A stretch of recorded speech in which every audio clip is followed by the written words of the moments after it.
Almira Martinez, a multimedia reporter from BusinessWorld. In this B-side episode, President and Chief Executive Officer of QuadX Inc. Raffy Vicente and founder of V&M Naturals, Jamie Faye Tan Velez, shared their insights on why cash on delivery matters for small businesses and what are the pros and cons of this payment method. Hi everyone, afternoon. My name is Raffy Vicente. I'm the President and COO of QuadX, which operates GoGo Express, our delivery service. Hi, I'm Jamie Tan Velez, and I'm the founder of V&M Naturals. I just want to ask, when it comes to cash on delivery, this is very popular, especially for buyers like me. I just want to ask, how important is it to offer cash on deliveries from your perspective, Sir Raffy, and from your perspective, Miss Jamie, as a seller? It's definitely very, very important to offer that option for buyers because not everyone naman will choose to use a credit card or in a cashless payment, or sometimes may trust issues, to be honest. That's why they also prefer to do COD. We actually saw trend-wise over time, like before the pandemic, 95% of our transactions were COD. So very heavy talaga sa COD yung mga deliveries na ginagawa namin with GoGo Express. But through time, it's actually gone down. Right now, we're at 55% na. So imagine that from 95% na halos karamihan, sobrang maliit lang yung share ng cashless. Ngayon halos kalahati na. Almost half have switched to non-COD transactions. Pero it's still important for that customer base, still not available to everybody. So what we always say naman is we want to give options, diba? To make sure that whatever is required by this scenario or by this customer or this merchant, dapat may pwede ka rin ma-offer. So we still make it part of our service, and we make sure that our COD settlement rates, our time for it to settle is still very good and the best in the market. Kasi important pa rin yun for merchants na rin. For me, for COD, fortunately, most of our clients pay before delivery.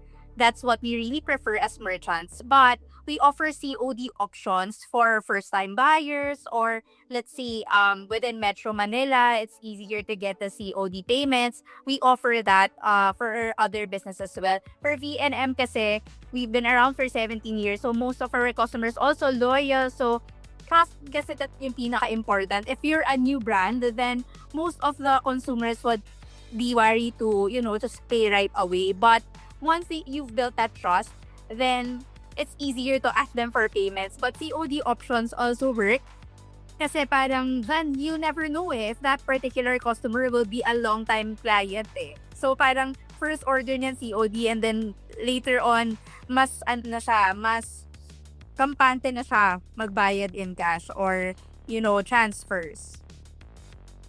So what would you say is the pros and cons po kaya of offering COD to your customers? For us, pros and cons, number one, yun talaga yung pro. You're actually getting customer acquisition siya eh. So once you close that deal, then there's marami kaming ganong customers for our food business as well. So once na-close namin siya, we see na every week or every 2 weeks or so, nag-o-order siya ng nag-o-order. So click na yan, maganda yon. Kaso, ang mga cons naman for us merchants, there are some instances na pwedeng fake order.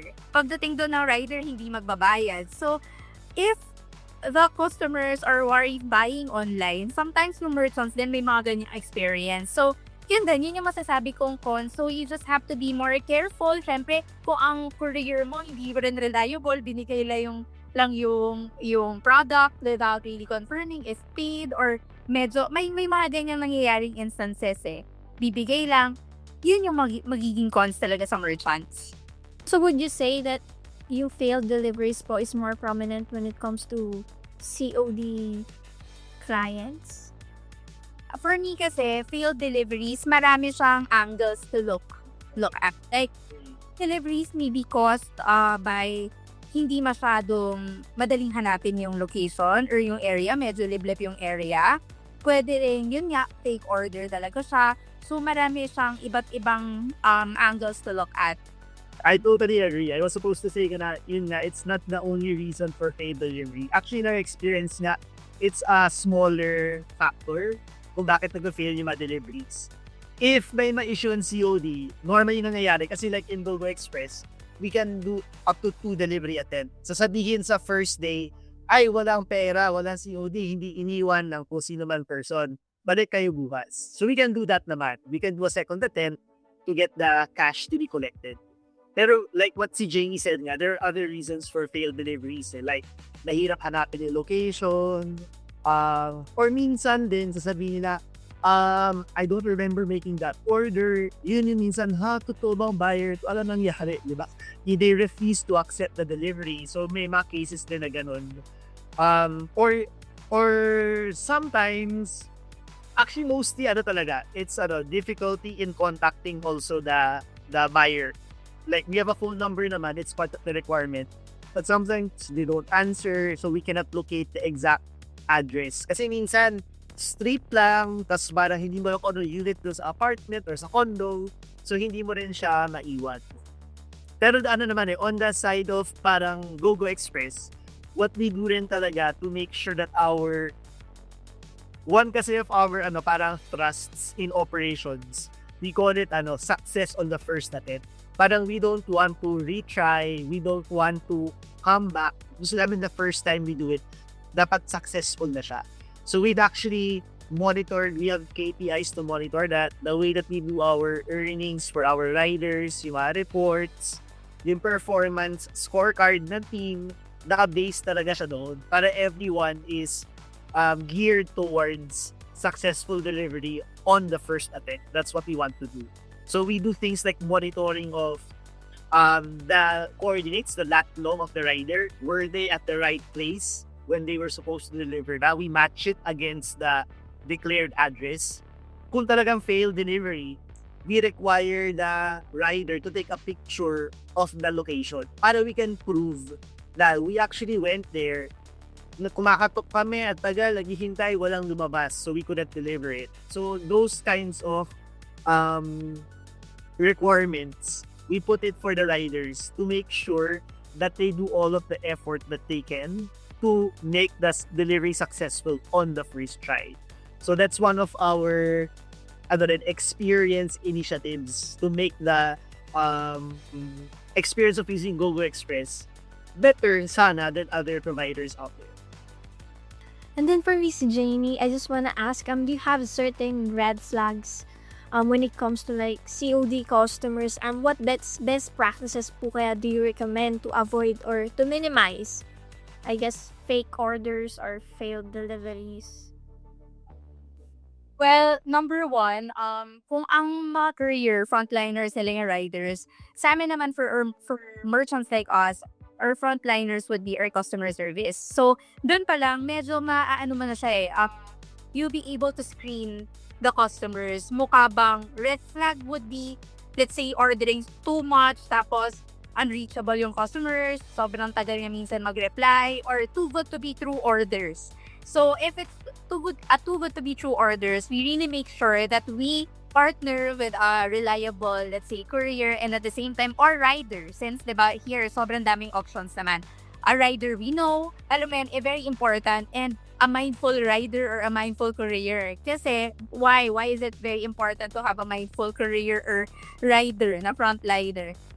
It's very important that they take instructions seriously. So, imagine if you gave him, let's say, 20,000 worth of orders or 50,000 worth of orders, and minusly, okay, binigay lang yun sa customer, yun pala COD order siya. So, malaking loss agad yun sa merchant. So, yun yung ways namin to track. If our customer service representative, we would usually report parang a red flag or parang yung mga we have to be more careful. Siyempre, when we approach a customer, we have to be always accommodating. But at the same time, we also put our guards up na baka pala to, fake order pala to. So we're very careful with that. And we're also mindful in terms of giving instructions. So that's how we handle it. I just want to circle back, Sir Raffy. You've mentioned a decline when it comes to like COD transactions when it comes to Gogo Express. And can you elaborate more? Why was there a decline when it comes to COD? So I think it really came from the convenience of cashless options. Parang it became more and more prevalent and it became easier to transact with cashless transactions. And then more and more people started to have their own e-wallet systems, credit cards, debit cards. So medyo mas may trust na rin in the convenience of using cashless. The other thing I also mentioned is it's also easier na yun to handle disputes for cashless payments. Like if you have a concern, you ask for a refund, mas mabilis na siya. You can track it on the different apps and platforms. I remember before when you want to get a refund, sometimes you have to wait 2 weeks to 1 month, ang tagal mag-follow pa ulit-ulit before you get a refund from a platform that you purchased from. Pero ngayon, sometimes instantly you get a refund na rin eh. So parang feeling ko na convenience lang and knowing that you have parang a recourse to get either your money back if something went wrong. So mas nagiging mas madali for people to to pay with cashless options. I also think na some of the platforms, di ba, they offer mga escrow. Yung mga they'll only get, like on some platforms, but you will have to say, yes, I received the item before the money gets transferred to the seller. So I think things like that also build trust para you can feel more comfortable paying upfront or cashless rather than COD. So I think para over time, as you trust the system more, you'll say, okay, actually, I don't need to do COD naman, diba? So, and then as you trust the seller also more, kung hindi naman siya mukhang scam seller, diba? I think the anxiety of having to do COD kasi natatakot kang baka ma-scam ka. So, I think those things start to go down na rin. For Miss Jeannie, I just wanna ask, how do late or failed deliveries affect or indirectly or directly affect your business? For us, late or failed deliveries kasi don't just affect the order per se. For us, it really affects brand trust. So let's say, imagine the customer, it's the first time for the customer to order from our shop and then failed deliveries agad, it has been a hassle for her. Then it would be hard for her to reorder again. So business kasi namin, we want continuous order. Number one for D&M Naturals, it's all about wellness, all about skincare, health and wellness. So it's something that you repurchase every month. You know, you stock up on it. So it's very important na they have a good experience all throughout. So sometimes if it's a failed delivery or parang ang hassle, ang daming back and forth, yung nararating sa kanila is yung experience, not really the quality. No matter how good the quality of your products are, pag yung experience tumatak na sa kanila na, it's such a hassle to talk to this, it's such a hassle to do this, yung energy ayaw na nila, usually, they wouldn't reorder again. So, it would be hard. So, kumbaga, customer acquisition ka na naman. When in fact, it's easier to retain your customer than to keep on acquiring new ones. So, very important sa amin yun na they have a seamless experience. And as they use the products, masaya silang nagsiskincare, masaya silang naliligo. So, it's really a holistic experience that we offer. So, yun, very important to us. I'm just really curious. I just wanna ask, since we already discussed the perspective of Google Express as a career and then Miss Janie's perspective as a seller, from the point of view of buyers, I just want to ask, how can they identify if the businesses that they're ordering in or at is a scam seller or a fake seller? I was talking to some friends, they were saying, what's your biggest fear? Mas scam. Yun talaga sa kinakatakutan ng mga tao, di ba? Na they don't want to get scammed. So parang ako, from what I see, number one, reviews, testimonials, referrals, word of mouth. Those are things that I really rely on personally also, di ba? To make sure that this product or this seller that I'm buying from is legitimate and not a scam. So I always go through, like if they post something, I look at the reviews, the comments, what people are saying, even how recent the posts are. Kasi kung minsan ang tagal na review, mapapadalawang isip ka rin, di ba? If this is kind of like a legitimate seller or not. So I think those are things. At saka, ano talaga, like what si Jamie said, di ba sabi ni Jamie kanina, yung too good to be true na order. Totoo rin yun sa kabilang side eh. If it's too good to be true na product at a price that's so cheap, parang you have to ano rin second guess or think about it first, di ba? And look up the reviews before you make a purchase decision. So I think importante yung part na yun. Or feeling ko rin sometimes when the seller is pushy, di ba, like you're inquiring pa lang, asking about something, and then they're asking for your address na or phone number, parang ganun. Parang you have to take a step back also and make sure na you don't get rushed into making a purchase decision. So ano rin yun, dapat careful din tayo. Kapag ganun examples. For us naman, usually we get those comments like, is this legit? Kunwari, for our food business also, is this legit? Will I get my purchases talaga? So, we respond with compassion, most especially kasi alam din namin from the merchant side, may ganun talaga, and we know where they're coming from. Because also, me personally, I am a customer as well. So, for them to feel at ease, we would usually send videos. Yan yung mga instructions namin for our customer service representatives. We'll let them know this is, hi, we'll call them with their names. We'll call them by their names and really say that it's real time. They ask, para we'll send videos. This is your order.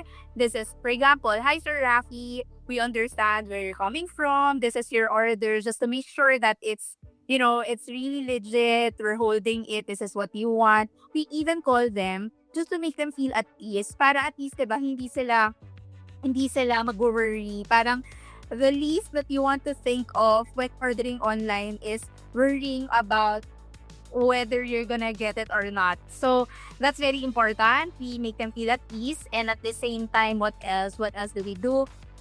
We send photo reports. Okay, the courier already picked it up. We also give them options, especially if it's just within Metro Manila. We advise them, okay ma'am, would you like to, book your own rider? And then when your rider is here, then you have the option to just pay when he's finally, holding your order.